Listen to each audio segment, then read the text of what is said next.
La haute couture, symbole absolu de l'univers du luxe. À la fois œuvre d'art, laboratoire de recherche, objet de toutes les passions, de toutes les convoitises, de toutes les ambitions. Elle intéresse autant les chevaliers de la finance que les quelques milliers de clientes fortunées qui se rêvent en princesse. Aujourd'hui, la haute couture dévoile ses collections hiver 2016-2017 en toute transparence. Chanel, au Grand Palais, recrée ses ateliers. C'est un décor, mais les aiguilles sont de vraies aiguilles, les couturières sont les vraies couturières. Vous ressentez vraiment tout l'amour, le soin, l'attention portée, les heures passées, le travail de la main, les broderies. Quand on voit ces vêtements magnifiques, on a tendance à oublier tout le travail qu'il a fait exister. Cette collection, c'est vraiment un hommage à ces femmes. Ce sont elles, les petites mains, qui ont monté les épaules anguleuses, graphiques, soigné ces nouvelles proportions dessinées par Karl Lagerfeld. On est dans le grand luxe. Et c'est amusant que les gens voient comment le grand luxe se fabrique, que c'est fait comme il y a 100 ans. Pourquoi c'est si cher, il faut quand même voir aussi comment c'est fait. C'est vraiment artisanal. C'est pas des pièces débitées comme ça. Chez Dior, même souci de transparence, même envie de mettre en avant le travail des ateliers. La maison reçoit chez elle, dans son hôtel particulier de l'avenue Montaigne, en plein cœur du Triangle d'Or.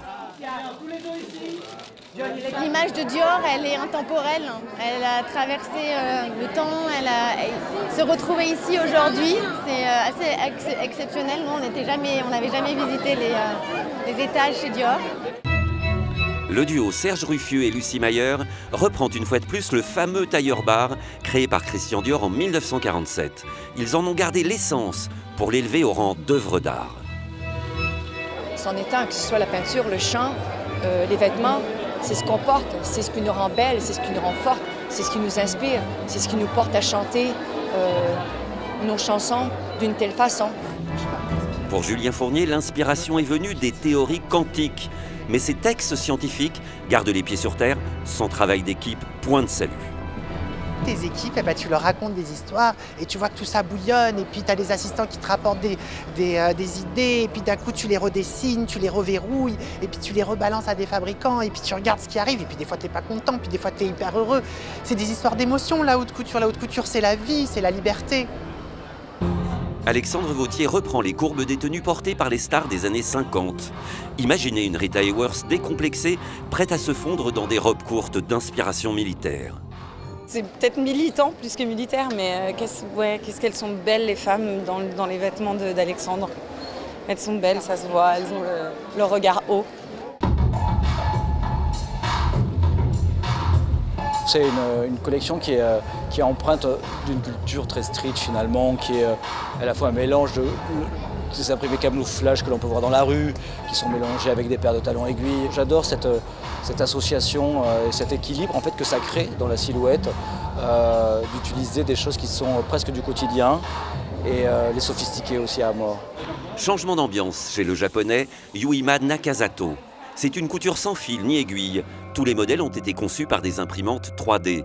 Ces machines vont nous changer la vie. Alors les mannequins croisent leurs bras sous les vêtements et en portent de faux le long du corps. Dans la même veine, Iris Van Herpen explore aujourd'hui la cymatique, un phénomène scientifique qui permet de visualiser les ondes sonores sous forme de motifs géométriques.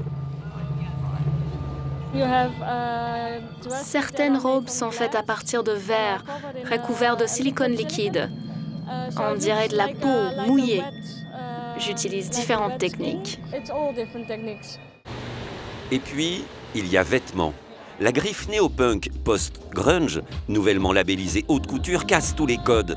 Des modèles prêts à porter été se mélangent à la couture de l'hiver, le vestiaire masculin au féminin. Il n'est plus ici question du formidable savoir-faire des ateliers, mais de 18 collaborations avec des marques streetwear des années 80-90. Et puis, il y a Andrea Pejic.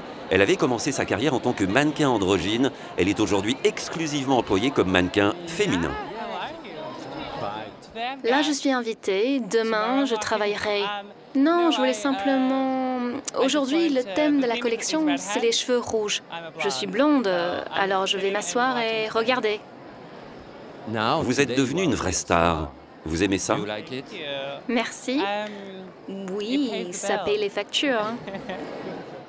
Après un voyage au Japon, Jean-Paul Gaultier, le citadin, a compris que la nature pouvait être élégante. Il s'est donc évertué à reproduire les mouvements, les textures, les lumières, les couleurs de la forêt.